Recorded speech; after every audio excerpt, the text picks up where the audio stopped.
Saludos, profesor Brondos. Mi nombre es Enrique Carrasco y esta es mi primera exposición para el curso de Lectura Latinoamericana de Textos Bíblicos.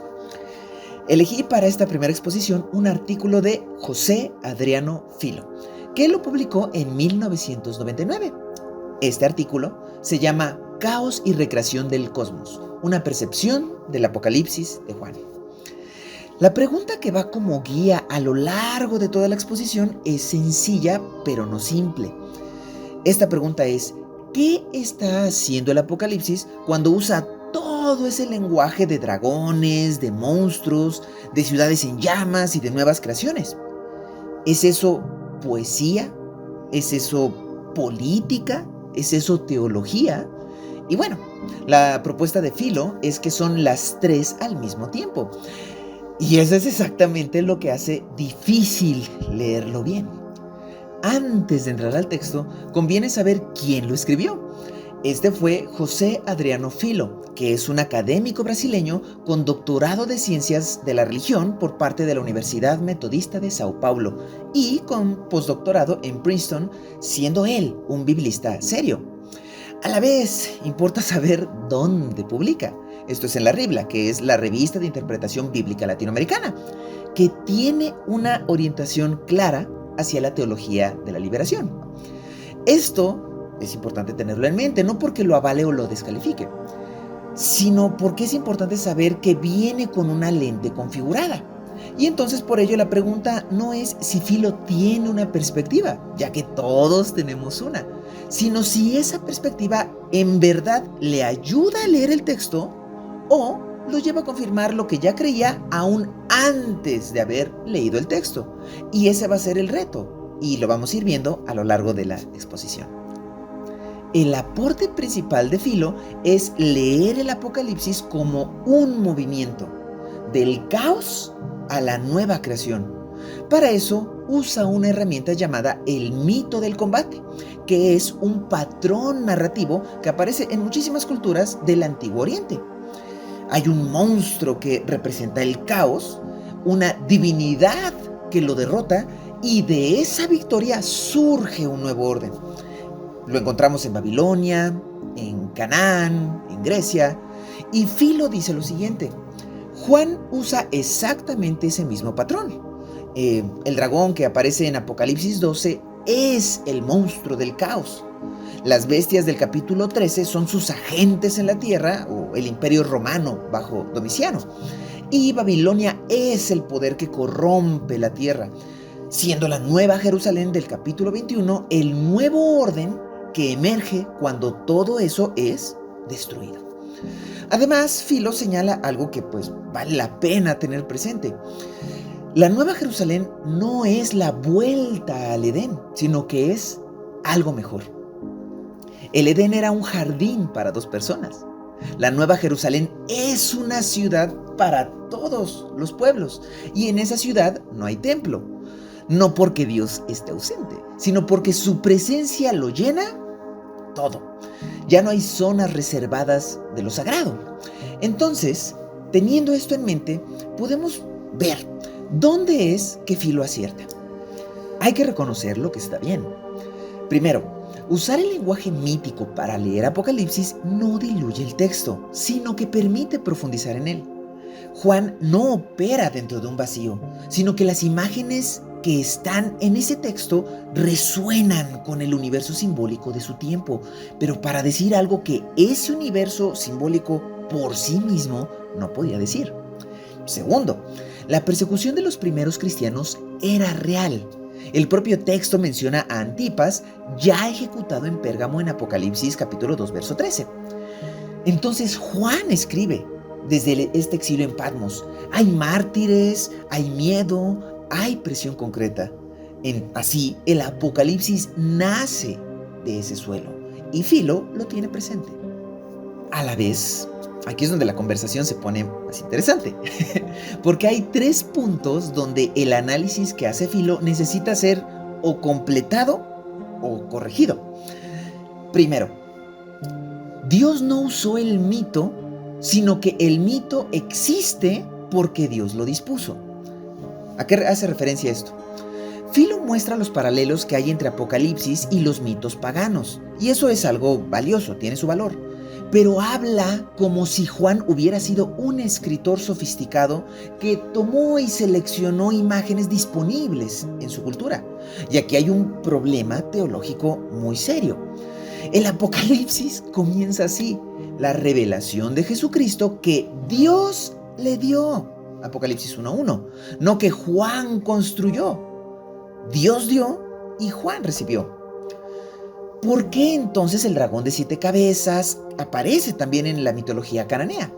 No porque Juan lo hubiera ido a tomar prestado, sino porque Dios, en su providencia sobre todas las culturas humanas, dispuso que esos arquetipos existieran, precisamente para servir como recipientes de esa revelación final. Dicho de otra manera, el lenguaje ya estaba preparado cuando llegó el momento de usarlo. Eso es muy diferente a decir que Juan recicló mitos de sus vecinos.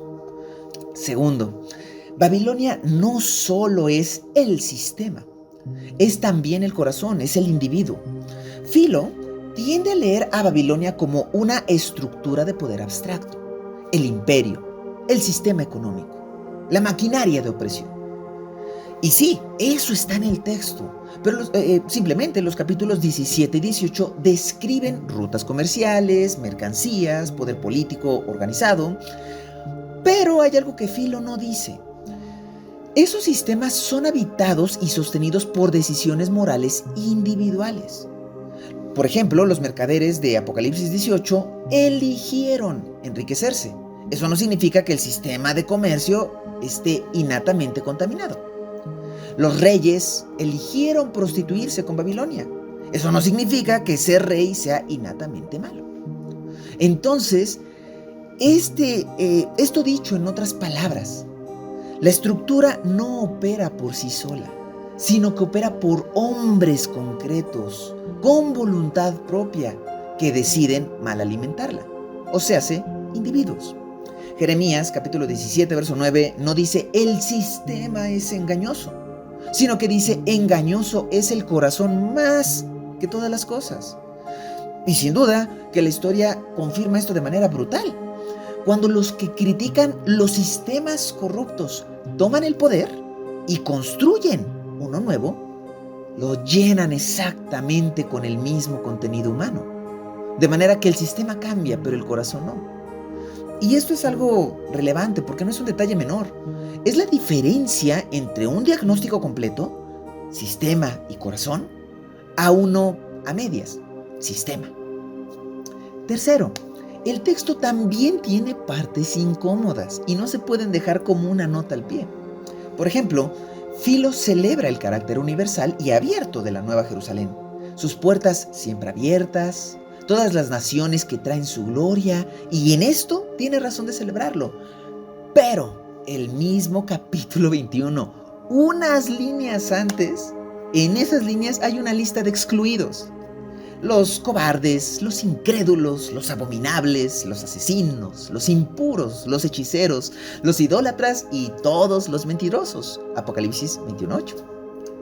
Filo lo menciona como en una nota al pie, casi de paso.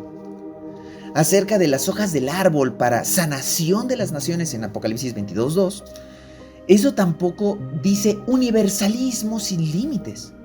La geografía del texto es más precisa. Hay redimidos dentro de la ciudad con acceso pleno a Dios. Hay naciones fuera que habitan la nueva tierra bajo la luz de la ciudad, y hay excluidos definitivamente afuera. Apocalipsis 22:15. Entonces las hojas son para la salud continua de los que ya están dentro del orden redimido, no como un salvoconducto para que todos, independientemente de su condición, tengan salvación. Por ello, la pregunta de fondo es esta: ¿leemos el texto para confirmar lo que ya creemos o nos dejamos incomodar por lo que el texto realmente dice? Una lectura honesta sostiene la apertura y la exclusión. Las dos están presentes ahí y en el mismo capítulo. Y las dos son parte del mensaje. El texto de Apocalipsis no fue escrito como un ejercicio académico, sino que fue escrito para comunidades reales, bajo presión real, y sus implicaciones son concretas. Las lamentaciones de los mercaderes en Apocalipsis 18 hablan de rutas comerciales, mercancías, esclavos. Por ello, la crítica económica y moral está ya dentro del texto. Juan no necesita que se llegue con una agenda política prestada para ver que el Apocalipsis juzga los sistemas de enriquecimiento ilícito o injusto. La ciudad sin templo dice que todo espacio habitado por la presencia de Dios es santuario. La nueva creación no es excusa para esperar de brazos cruzados, como diciendo, total, al final Dios gana, ¿para qué esforzarse? Sino que la nueva creación emerge después del juicio sobre Babilonia, y ese juicio incluye el testimonio fiel, la resistencia concreta, la negativa a prostituirse con el sistema y el poder. Los mártires no murieron esperando pasivamente, sino que murieron precisamente porque hicieron algo. Así, la esperanza en el final no reemplaza la responsabilidad en el presente, sino que la fundamenta. Así, el Apocalipsis no se deja domesticar por ninguna agenda. Cada vez que creemos haberlo acomodado a lo que ya pensábamos, algún versículo aparece para incomodarnos. Y probablemente esa incomodidad, guiada por el Espíritu Santo de Dios, con un corazón humilde y dispuesto, lleva a que podamos leer cada vez mejor el texto. La pregunta con la que podemos cerrar no es de mera aplicación académica, sino ¿qué tendría que morir en nuestro orden presente para que una nueva creación pudiera emerger? ¿Qué estamos dispuestos a soltar? Muchas gracias por su atención, profesor. Dios le bendiga.